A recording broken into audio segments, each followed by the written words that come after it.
We are back for the final time with the last video that I'm going to be doing covering this topic. Initially, I had really no intention of doing this last video, but when I had done the silver run of the original cut for my Abuse Awareness Week video, a lot of people were like, you didn't really dive into how it impacted your mental health, like not enough. You didn't really dive into her mannerisms either, and like various things that she would do, and so I decided to do this one last section, essentially, and I'm gonna be honest with you, I find this last section actually pretty damn difficult because I still struggle to understand it at times. So, in terms of mannerisms and stuff, I honestly believe that there was nothing there for her.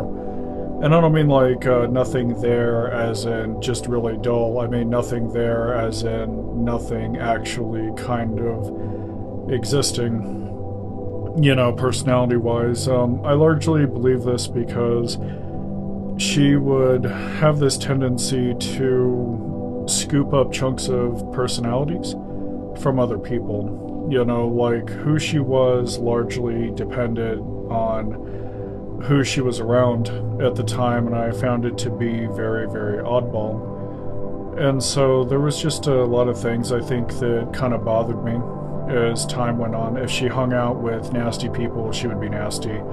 If she hung out with me, she would be very kind and very sweet. Her entire personality past a certain point was starting to feel very manufactured.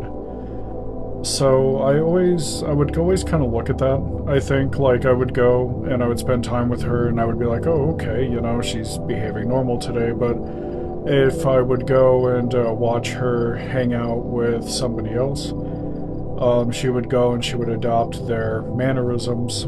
Another thing that would kind of floor me a lot of the time is who she was in private was substantially different compared to what she would actually go and pretend to be in public. I would learn after a while that this is literally called, it's a form of projection, more or less. And so I would go and I would watch her moderate in a lot of streams and stuff at the time, and like I would watch what she would post to social media, and then if we hung out she was drastically different and stuff. So there was multiple layers there, I think, that there was really no getting away from. Like I wasn't immune to it by any means. With me it was kind of weird because I wouldn't emulate her per se. Like I wouldn't emulate what personality I saw, but I would have a tendency to go and be a mirror a lot of the time. So I would frequently give what I got. So as time went on, when the relationship had first started, everything was normal. I found that when we had started being together, she would blatantly state, oh, I like this, I like that, she would essentially like everything that I liked, and she would hate everything that I didn't really care for too much, and it was like that for a very, very substantial chunk of the relationship in general. So after a while I found that, oh, that cricket. I'm sorry about that cricket. He's gonna be the guest for the evening. He's hanging out and being loud and mouthy. But a lot of the time, the mask would start to slip, and I wouldn't really notice it too much, and then other times it would be like really, really prominent. So when you take the mask away, it's nothing but anger and raw vitriol. She would constantly go and say, I'm not toxic, but behind closed doors, she was actually very toxic. She would rage all the time, and it would scare the hell out of me, I think, past a certain point. Like, she wouldn't rage normally. Like, when I would go and rage at a game or something, I would be like, oh, fuck this game is just the worst shit ever. Oh my god, I fucking hate this crap. Like, I would just go and have standard rage. But with her rage, she would rage to the point of almost having a borderline seizure. Like, she would freak out really, really hard. I never really understood why, because I would sit down and I'd say, "Hun, it's just a game. You know, it's nothing that you can't go back to and try again. You know, it's not worth being this upset over." So with a lot of her personality, if I said anything she didn't agree with, I was instantly at fault, and I was more or less expected to either apologize immediately or more or less pay for it at that point. And so the pay came in a variety of flavors. Sometimes she would just go and scream at me. Other times she would go and demean me. Like, for example, we were both trans female. I still am. I don't know what the hell she became. I'm assuming it's still the same, but she would go and demean me quite a bit. She would have zero issue calling me a guy. I was still relatively early on in my transition and stuff, in terms of like transitioning socially, things like that. And I had come out to my friends at that point. And so she would go, and if she was mad at me, she would go and dead name me a lot of the time.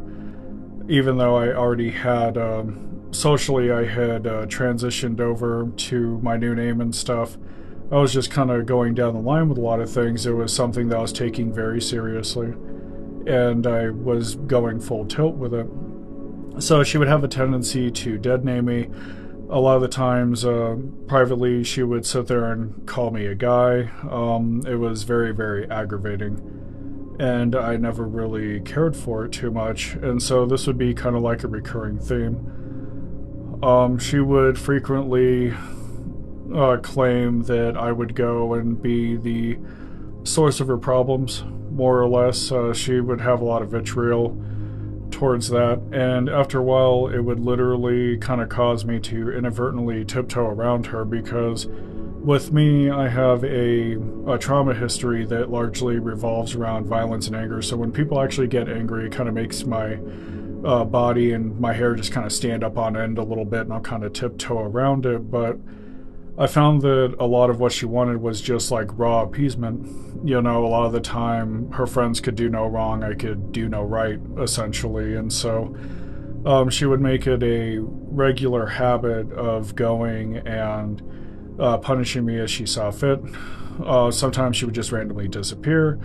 Emotional abandonment was definitely a thing. She would go and stop saying, "Hey, I love you," or she would go out of her way to literally go and just up and ghost entirely for like a month at a time. And like, this was just kind of like an ongoing pattern of behavior, and I didn't really care for it. It bred a lot of anxiety on me and stuff. It wasn't really that great. A lot of the times she would go and give me the silent treatment as well, until she felt that I had had enough, and then she would have a tendency to go and bounce back and act like nothing had happened, more or less. And so I was always kind of, as the relationship had progressed, I was always trying to go and stay on her good side, whereas her friends never really had this issue. And so the relationship was easily the most tense one that I had ever been in. All the other relationships up until this point that I had had were actually pretty normal. They were very de facto standard. And I didn't have any issues with her initially, but as time went on, it had gotten worse and worse and worse and worse and worse. And so the abuse was getting kind of ridiculous. The wear and tear wasn't really getting any better. I felt like past a certain point that I couldn't really trust her, because her personality would change so much that it would go and feel completely artificial.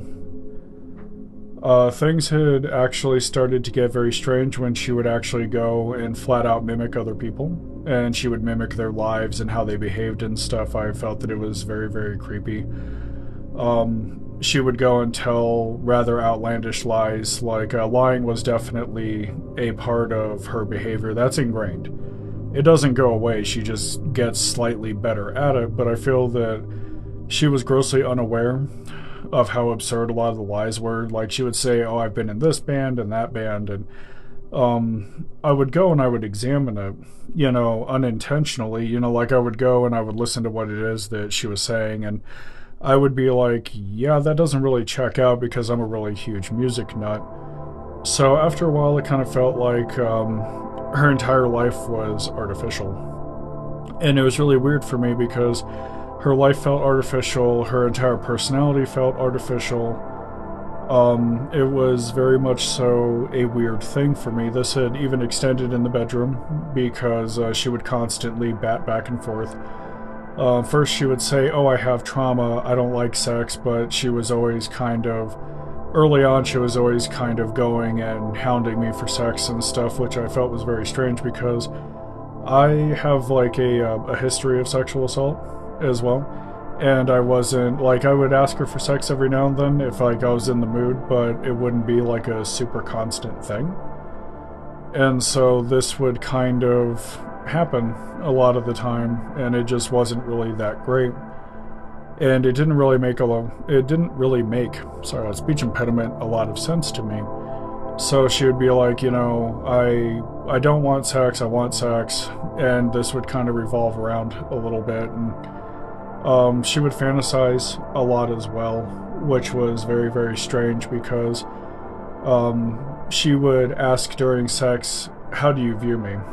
And I'll be honest with you, I don't really think about that, when I'm going and getting knee deep, like I don't really have like this inner dialogue where it's like, oh, I think like this, I think like that. I'm just going and porking it at that point, more or less. And so eventually I would ask what she meant, and she's like, well, do you view me as a guy, a girl? And, in my mind's eye, I never viewed her as anything other than female.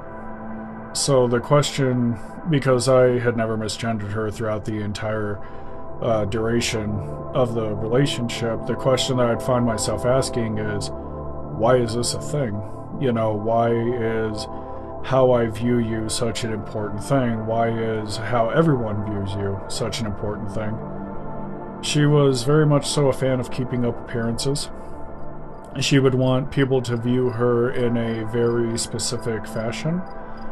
And I felt that that was very strange and very disingenuous. Because with me, like, I'll flat out, a lot of the time, people that know me know that I'm incredibly blunt.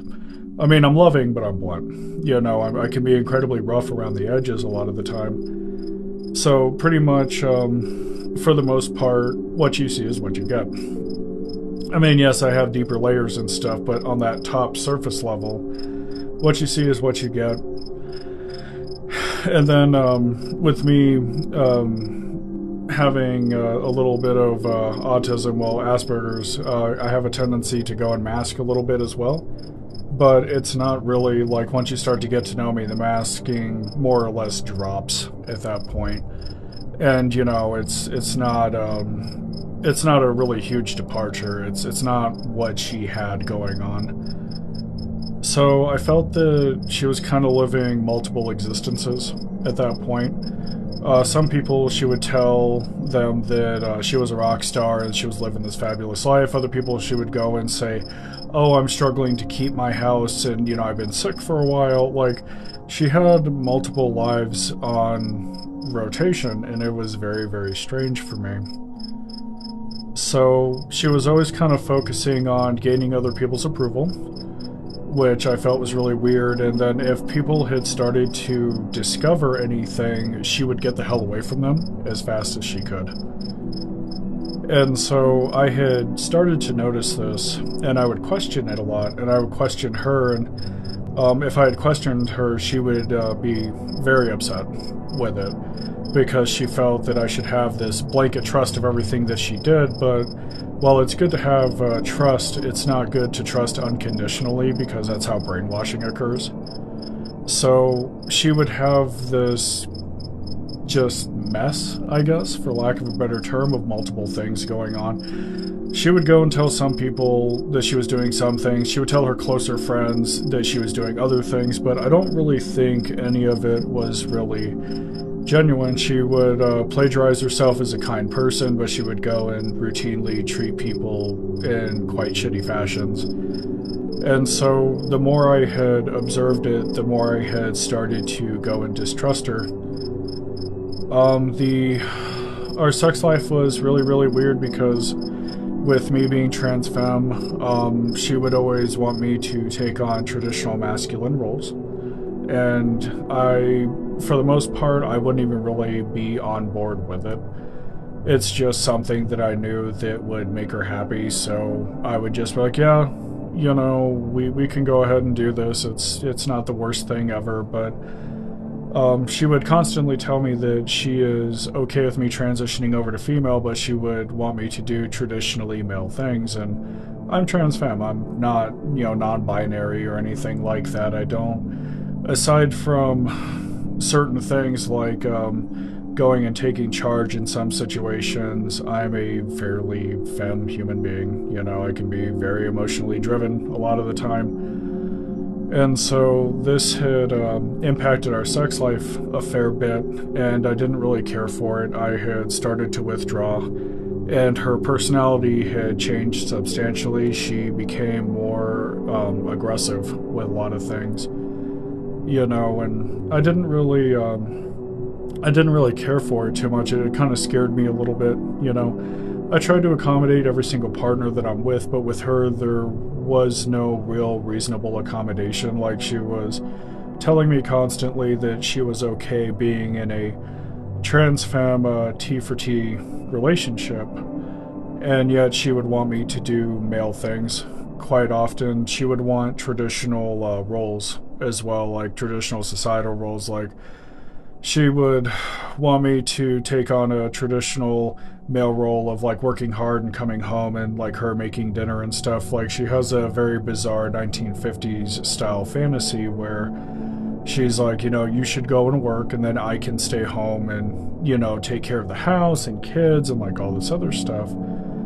I had always viewed it as unrealistic because in the current day and age, it takes two people working just to, have a kid, and it's not easy, it's really not. And so she would fantasize about other things as well. Like, her head would spend a lot of time in the clouds. Like, she would fantasize about being American, and she would constantly make remarks, oh, I'm dating an American that makes me American, and I would constantly sit her down and say, honey, you're not American. It's okay to, not be American. It's perfectly fine to be Canadian. Canada has a beautiful culture. It has its own issues, but the culture is still beautiful. America can be beautiful sometimes, but we're riddled with like a lot of bigotries and other things that we really just should not be exhibiting. And so a lot of the fantasizing would continue on, it was kind of weird because, so I'm legally blind. Anybody that's been to this channel knows that I cannot see for shit. And so a lot of the time, she would go and send me, I'm not really sure if they were like lewds or nudes. I wouldn't be able to go and tell, really, like, as awful as that sounds. Because I, at the time, was using a really rudimentary cell phone. It didn't have accessibility options like I have with, like, my newer phones that I've gotten and stuff. So she would go and mail me photos. I wouldn't really be able to tell what's on them. I'd be like, oh, she would say that they were her, and I'd be like, oh, you look beautiful. I'm glad that I'm with you. And so she would grill me and say that, she would be like, what do you like about it? And I was like, well, I would look at it like really closely because my visual acuity is really low. And I'd be like, well, I like that shirt and stuff. And like, she would never really be super satisfied with it. And so I felt like there was no winning past a certain point, because even if I told her something that I liked about her, she would always want more. She would kind of constantly go and feed on it. And so there was like a point in time towards the end of the relationship where I had started to go and I had gotten a large monitor and I was setting things up on a computer that I had picked up, and the computer was allowing me to interface with the internet a lot more. And so for me, text is an issue. So I went ahead, messages had just gotten external support, so I was able to go and look at her photos on a much larger screen, and it made it more accessible for me. And so I would look at a lot of the photos, and they would be really, really bizarre. She would go into, at the time she was using an iPhone, and she would go into the photo editing app. She would give herself green eyes and really pale skin. And I don't mean like pale skin like traditional 1980s goth style skin where it's just this liquid paper, white matte finish sort of skin. It was more kind of like trying to make her look standardized Caucasian, more or less. And I always felt that was kind of weird because she is basically a native Canadian. And I always felt that the culture was very beautiful. They're very beautiful people in general. And so I always felt it was really weird how she spent a lot of time trying to go and whitewash herself. And I always felt that she should be like really, really proud of who she, is, was, whatever, And she would never really be satisfied with it. And so I would ask. I'd be like, honey, why do you do this with your photos? Like, why... why is this a thing? And she would sit there and she'd be like, well, I don't know, it just feels right. And I was like, oh, okay, all right, whatever makes you happy, And so if I had gone, jealousy was definitely a staple in the relationship. If I said that I was working on myself and like getting better, this eventually became a target. It became something that she had to crush. So I was going through a lot of things, mentally, health-wise, just the whole 9 yards, and I didn't really want to take it lying down. So I had gotten to a point where it's like, okay, everything's going to hell. That's fine. If everything's going to go to hell, that's going to be okay. However, it is not okay for me to not work on it. So I would go and I would constantly work on myself. I had enrolled in therapy at the time, and I was like, we're going to make this better. Things are going to get better. I'm going to be better. I'm going to strive to be the best me that I can be. And as soon as I had announced that I was going to be the best me that I could be, she had started attacking me pretty much every chance that she had gotten. If I went and I questioned it, she would be angry. She would make remarks like, oh, well, I guess your therapist told you to say that. And, my therapist would never tell me to go and say anything. She would literally look at the conversations that we were having. She would say, this doesn't really seem healthy. This person seems to lie a lot and seems to suffer from their own set of issues. And that was pretty much it. So our arguments would revolve around this. Things had spiraled so far out of control that toxicity became the norm, which we're going to be getting into that when we go and cover how it impacted me and my mental health. So there was literally, as far as I could tell, there was really no sense of identity, no sense of, really no sense of belonging. She would kind of drift from group to group. She would like cozy up to people, get bored, cozy up to other people, get bored. She would constantly strive to be around people that were doing well from a societal standpoint. Like if somebody was like, say, a sex worker and they were immensely popular, she would try to cozy up to them. Or if she was going and trying to rise up the ranks, she would try to cozy up to medium casters, and then she would go and network and try to cozy up to people that were, from a pecking order standpoint, higher than those casters. And this was kind of like always a constant thing with her. It wasn't like she was never really satisfied with her lot in life or her current standing. She was always trying to reach up and befriend people that were always up a little bit higher on the proverbial food chain. And so it was very strange for me because with my friends and stuff, I've had the same people for a while now. And I'm pretty satisfied with them. Like I've got people that agree with me, people that don't agree with me. I've always, for the most part, even with my behavioral issues, I have always managed to stick with them for well over 20 years now. And so that's how that's been. But with her, it was always a case of they would start off really good. Like a lot of her relationships would be very close and comforting and, just really fluffy. And after a while, she would eventually start to hate them. She would go and demean them. And she would constantly say that they never appreciated her and all this other stuff. She didn't really hang out with what I would call high quality people. And by high quality, I don't mean like how much money they make or where they are in society. I mean like how they treat people. She would hang out with people that would have behaviors similar to hers, right? So a lot of the time she would hang out with people that would go and talk shit about other people, that would go and treat other people like crap. And so she would stick with it, and after a while I had noticed this, and then I had inadvertently compared it to my friend group, and I would say to myself, this really isn't that great.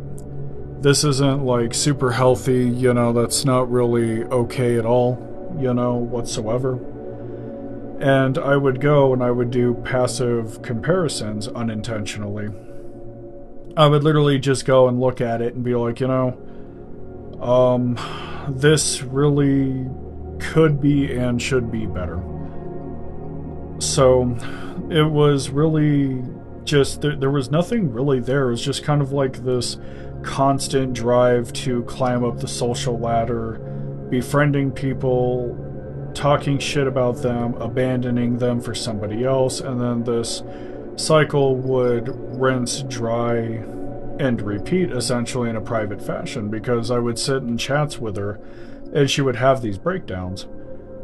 She would be like, these people they're horrible, they're fucking idiots, and then she would also make comments like, they shouldn't be doing this and they should be doing what I do because I'm smart, and I would just kind of sit there and be like, okay, well, if you're smart, do you really have to announce it? And so I would start to ask a lot of critical questions. I would be like, hey, why is this like this? Why is this not okay? Why does she demean me all the time? Why does she behave in public different than in private? Like critical thinking had taken off a fair bit.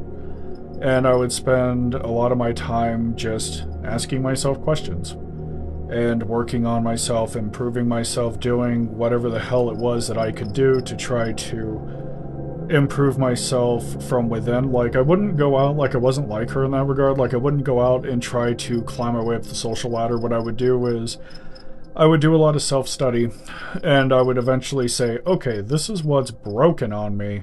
We need to work on this. That's, how that is. If I want this to get better, I have to put the work in. And so it was really weird because a lot of this would pair up with her entitlement. She felt that people owed her all the time, and I never really cared for that too much, because going and working around my friends, essentially, I would help my friends for the sake of helping my friends, because they are my friends and I give a shit about them. Not for what I could get out of them. Like, I've always been a very firm believer that if you go and do something to throw it in somebody else's face later, like if you go and like say, my friend needs a pair of pants, right? And I go and I get him the pants and I'm like, here you go, dude, here is your pants. And then later on I'm thinking, okay, how can I use that later to get what I want? I've always viewed that as a very large amount of manipulation, more or less. And so it was a pretty big nightmare for a while. What had really killed it for me is I had realized everything was incredibly artificial when she was going and getting ready to go out. And I was like, okay, whatever, I hope you enjoy your time. She was going to a small show with her friend, and, she was like, I'll see you tomorrow. And I was like, okay. We hung out the entire time she was getting ready. And she's like, I have to girl it up extra hard. And I never really understood that. And she's like, well, I gotta girl it up, I gotta make them, I gotta make them think that I'm a woman. And it's kind of weird because, so I'm trans femme, right? I don't have to sell my femininity, as weird as that sounds. Like, I always felt like when you're trans and stuff, it's often best to just be yourself. Like, with me, I'm just myself around everybody, and everybody just kind of gives me a heap of shit, and they're like, okay, mom, you know? Like, even with, like, my voice and how I look, all of my friends are like, hey, you know, it's fine, mom, we've got this, you know? But with her, she would always kind of sit there and be like, well, I have to sell it, I have to sell it, I have to sell it. And it's like, being trans, at least in my opinion, mind you, if you're femme, you're femme. You don't have to sell it, you don't have to throw on an act, you know? Like, if you go out of your way to try to go and sell it, something is wrong. Like, if you feel like you have to sell it, then you're not really being yourself. And I always felt that it was, like, really kind of creepy, you know? So she would be like, you know, do I look femme enough? Do I look femme enough? And I'd constantly tell them, I can't just be yourself. It doesn't matter what the fuck other people think. You're not here for their, you're not here for their validation. But she always felt like she had to have their validation. So we were kind of different because she was like, okay, well, you know, I gotta sell myself being a woman extra hard and, you know, all this other stuff. And then with me, I always had the attitude of, okay, well, I'm not gonna sell shit. I have feminine attributes, you know, and this is who I am. It's not an act. And that's kind of just how that is, you know. I felt that she wasn't very she wasn't very authentic. Oh, jeez. She wasn't very authentic with a lot of things because she always had to sell it. And it wasn't just, you know, her being trans that she was selling. She would always have to sell that she's a very nice human being and that she is here for when everybody needs her and stuff. Like, she would always just kind of have to sell this heap of dog shit. And it was very obnoxious. Like, if you know... if you know that you're being, like, nice or kind, you shouldn't have to announce it, per se, because you should already know. And then I always kind of viewed nice and kind as separate things anyways. Like, I always viewed being nice as, like, okay, well, nice is like a mask you wear, right? Like, you go to a family function, like, we've all been to family functions, and then you have that one sketchy relative that shows up, and, like, he shows up and he's got, like, a lazy eye and buck teeth. And so you kind of sit there and you want to say something because you don't really care for him that much. But your mom gives you the hard elbow and she's like, be nice to him. And she just points at you. And then, you know, so you go and you throw on a mask essentially and you go and you're nice, you know. I always viewed it as being incredibly different from kind because nice is kind of like a mask that you wear when you want to be socially accepted. Whereas kindness is something that is from within, more or less. At least to me, that's what kindness is just something that is born from within. It's something that you carry with you every day that you go and you make the choice to be. You know, niceness is basically what you are when you want to be accepted. Kindness is who you are because that's how you choose to be regardless of acceptance or not. And so a lot of the time, especially towards the end, everything had started to feel like an act. It wasn't really that great. Everything felt very plasticky, very artificial, and I had a hard time digesting it because in many ways I felt like I was living a lie. Everybody would be like, she's so nice, and I would go and I would look at the relationship and stuff that we had, and I would be like, you know, this really isn't that great. She's not who the hell everybody seems to believe that she is. So her personality would change all the time. Her mannerisms would change. She was, private about a lot of the abuse and stuff. You know, she didn't really like going public with much of anything. She didn't like me improving myself. She didn't like me being in therapy. She attacked me multiple times over Twitter for being in therapy. Instead of saying, hey, good for you, I'm glad you're getting better, and wanting me to improve myself, she would go and attack the holy living hell out of me. And after a while, it had gotten kind of insane. So that's when I had made the choice to leave, more or less, because I realized everything was very artificial. And I had said to myself, this is it. I'm done. I can't live like this. It was literally driving me insane. So, we're going to be moving into how it affected my mental health. It's probably not going to be a super long segment. The video is already, well, this section of the video is already about a half hour long, and, when I weasel this into the mega cut, it's probably going to make it about 4.5 hours long by the time everything's said and done. I want to try to keep it at least under 5 hours because this is already kind of turning into a mountain of a project, and I want to try to contain it a little bit, much like I do my therapy sessions. So, the way that it had impacted my mental health is she had more or less kind of ground me down to nothing. She would attack my self-worth all the time. She would attack my identity all the time. As a trans person, like when you're in a relationship, you really just don't want to be invalidated and stuff. And with her having medicalist tendencies, it wasn't really going and getting any better. Like, she was a firm believer that in order to be trans, you have to be on hormones and go for bottom surgery and all this stuff, when in reality, being trans is very much so more than this. So, my self-esteem would eventually grind down into dust, and I had developed a lying habit. I literally wasn't really comfortable. Like, I was in a really weird space in the relationship because I didn't want to leave the relationship at the time because I had anxiety that she would go and kill herself, but at the same time, going and staying in the relationship was extremely uncomfortable for me because it was a constant game of always trying to go and keep her happy. And it wasn't really working out for me too well. We had multiple instances where she would literally go and say that she would want to see me smile more. And it had eventually escalated into a severe case of depression because she would literally want me to smile all the time, and I just don't smile all the time. That's just how that is. I don't really know too many people that do. And so this was an issue for a while. It had more or less ground me down into nothing. I eventually had my psychotic episodes had actually gotten worse, and so did my anxiety. So it had gotten to the point where I was going and bouncing off the walls 24/7.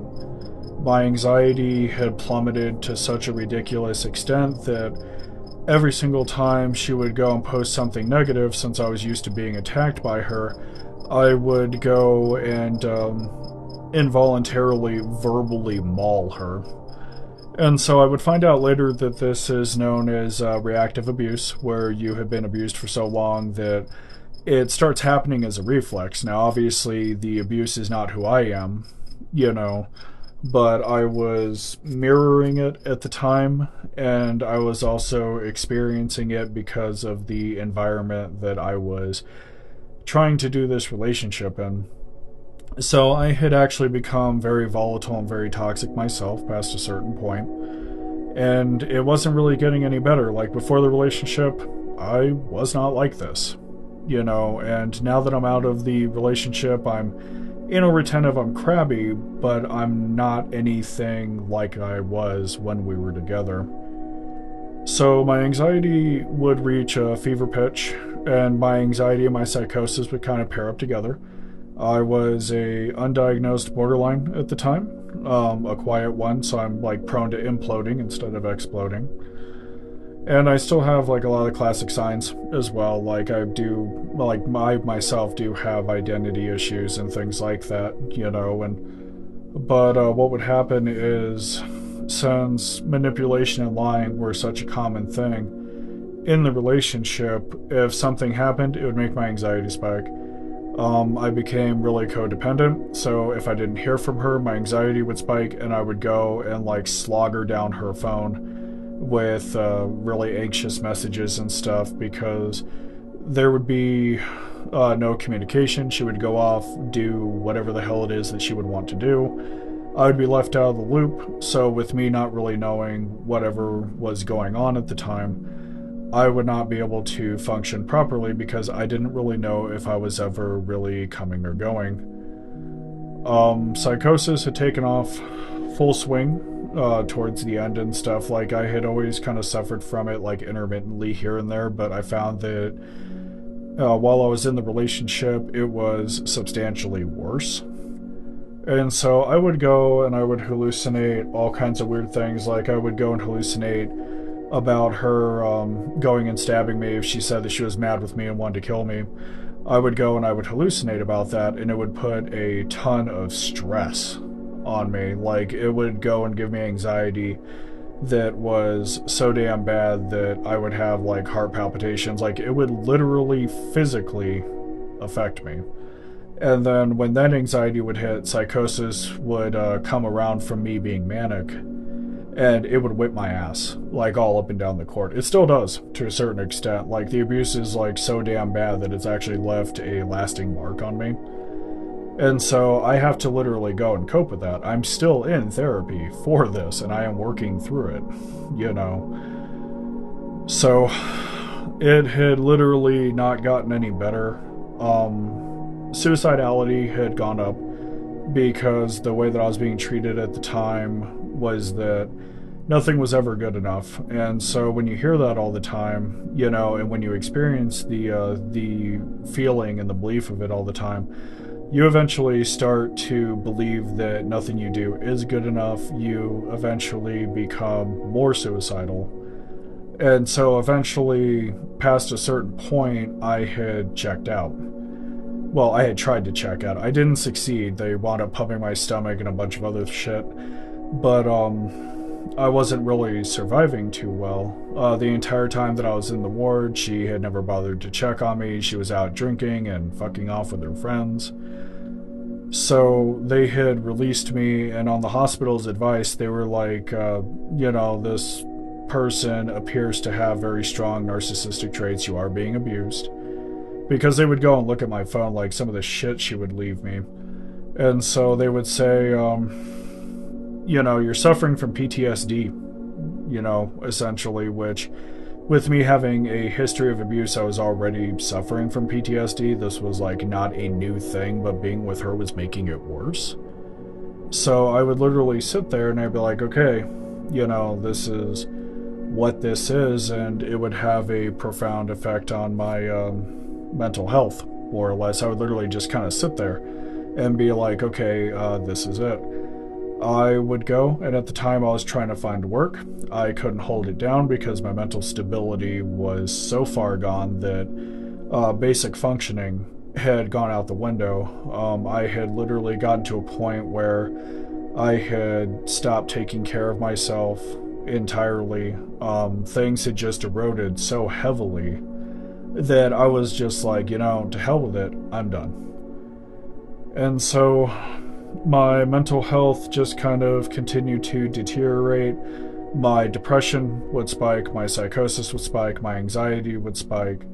I eventually, the abuse was so bad that I had developed a heart arrhythmia, which I still carry.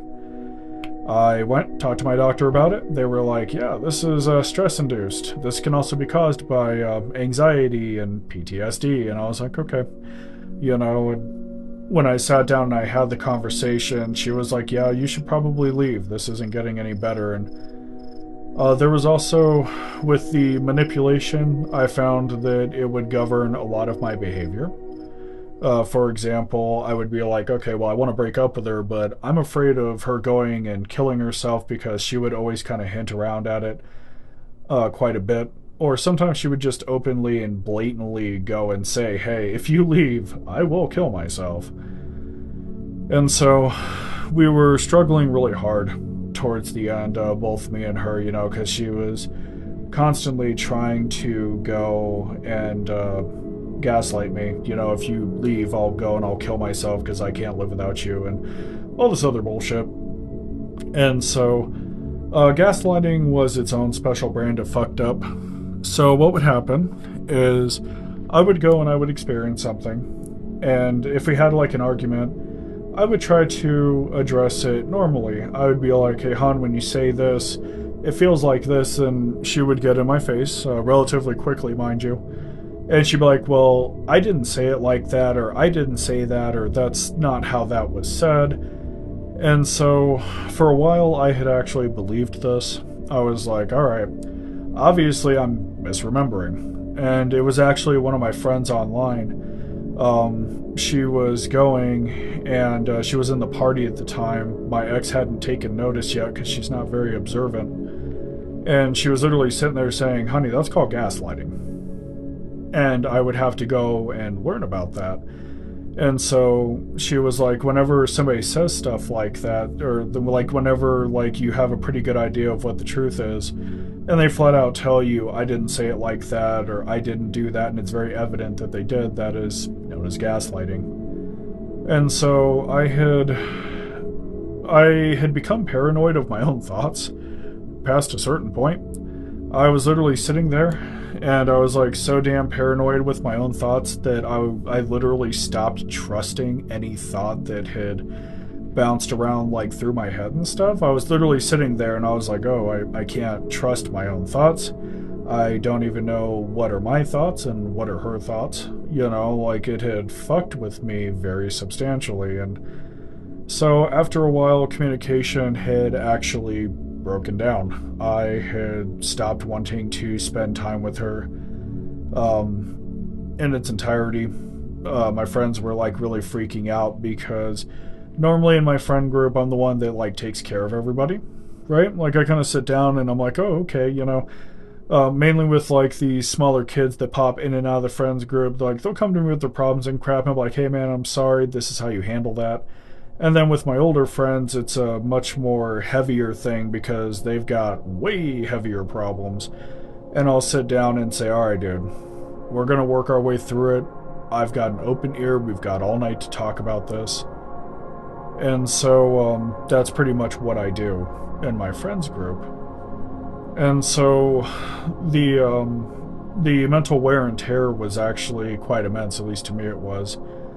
I would go and try to talk to her about some things, like some shit that I was going through, and she would constantly scream at me that she was not my therapist and that I couldn't go to her for anything, and this had actually deepened my depression a fair bit because I was like, you know, when you're in a relationship, you should at least be able to talk to your significant other about shit that you're going through.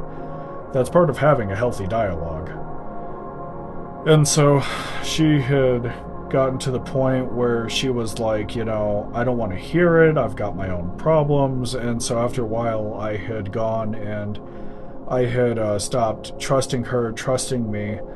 My friends had looked around and they were like, hun, this really isn't that great, you know, this is super unhealthy, you are falling apart, you have to literally go get up and do something about it.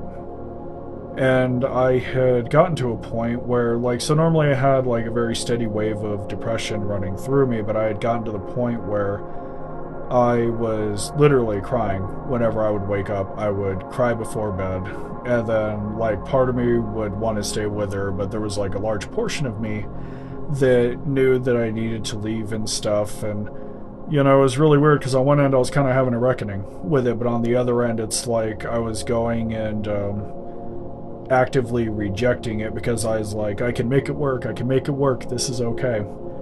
And so I spent a large portion of the end of the relationship was literally just me spending time bullshitting myself. And I know it sounds kind of funny and stuff, like you kind of sit down and you're like, oh, you know, human beings don't do that, but I assure you, we do. You know, we do. We will sit here and lie to ourselves to try to keep something afloat, especially when you're codependent. So I had struggled with that for a very long time.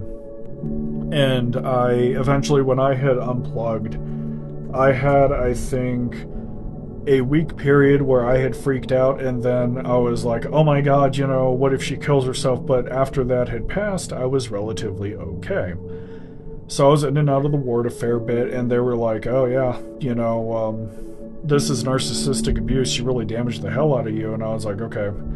And I had started putting in the work to go and make it better, essentially. Like, I didn't want to lay on my back and be like, you know, this is like the worst shit ever. Like, I literally said, okay, I was seeing a therapist in the ward at the time, and I was like, how do I make this better? Essentially, like, what do I need to do to make this better? And I eventually found my way with it. But no, it was just a hell of a ride. Like, I still, like, it left such a huge imprint on me that from time to time I still don't trust my own thoughts. Like, I still have a fair amount of paranoia.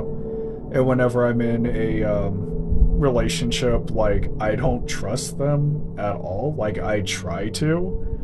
But trust with me is, like, such a hard thing now because of this shit that even the woman that I'm with right now, you know, she's kind of like, you know, honey, it's kind of hard to do this. And, you know, I understand, like, I get where she's coming from, but when you have damage like that, when you have somebody that's willing to go out of their way to try to destroy you hand over fist for the sake of themselves, essentially, you just kind of sit there and, you know, these are the long-term ramifications of it.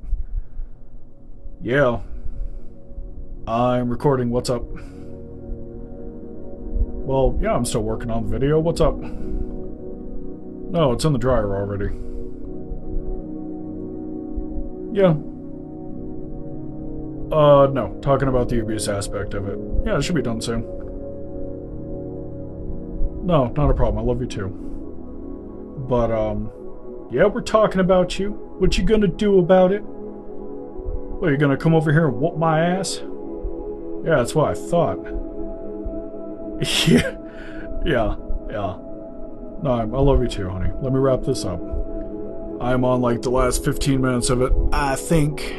So, sorry about that. But, yeah. So when you have, like, that kind of collateral damage on you and stuff, it doesn't really get any better on its own. Like, you literally have to go and put in, like, tons and tons and tons of work. So I realistically have been in therapy for years as a consequence of this, and every now and then, like, I do get cold feet with my therapist. Like, I know that I'm supposed to be working through it, but a large portion of this is just literally just raw trauma. And so normally I don't even talk about it. It wasn't until people had asked me to go and do my entry for Abuse Awareness Week that I was like, you know, okay, let's go ahead and see if I'm officially strong enough to go and talk about this. And so it's been quite the journey, I think, you know, like I've been kind of just sitting here doing my thing, not really having to worry about it too much, you know, but it's been a hell of a road. You know, the abuse has been very extensive and stuff, and there's a strange comfort, I think, that kind of comes with knowing that I've made, like, really good ground and everything's just getting better. And I mean, it's a slow process, but, you know, I'm still going and moving forward all the time. And it's comforting to know that I have that capacity, whereas, you know, all this time later, you know, she is most likely still the same. You know, she most likely is still the same. I mean, granted, I haven't seen her in quite some time, but one thing life has taught me is that abusers don't change. They really don't. Like, they say they do, but they don't. And so the best thing that you can do, the best kind of revenge you can get, is quite literally your own survival. You know. So, but yeah, it's been a very interesting journey, to say the least. But with that thought in mind, for those that came out today, I wanted to say thank you.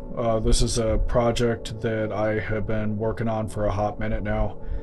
It's definitely a very long project. I haven't really decided whether or not I'm going to keep this series of videos as unlisted, or if I'm just going to go and make them public, because in many ways I get kind of tired of it being the wolf in my bed.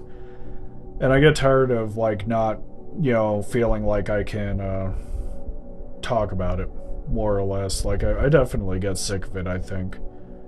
So it's been a true pleasure to literally sit down and talk about this. It's been a very liberating experience decided that when this video uploads and stuff, it is going to be unlisted for a bit perhaps, and then maybe later on down the line we'll see about making it public.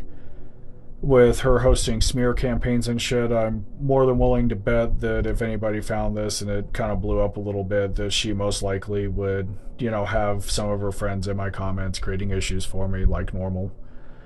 So with that thought in mind, thank you for coming out and stuff. I hope you all are doing well, and as always, be good to yourselves and each other.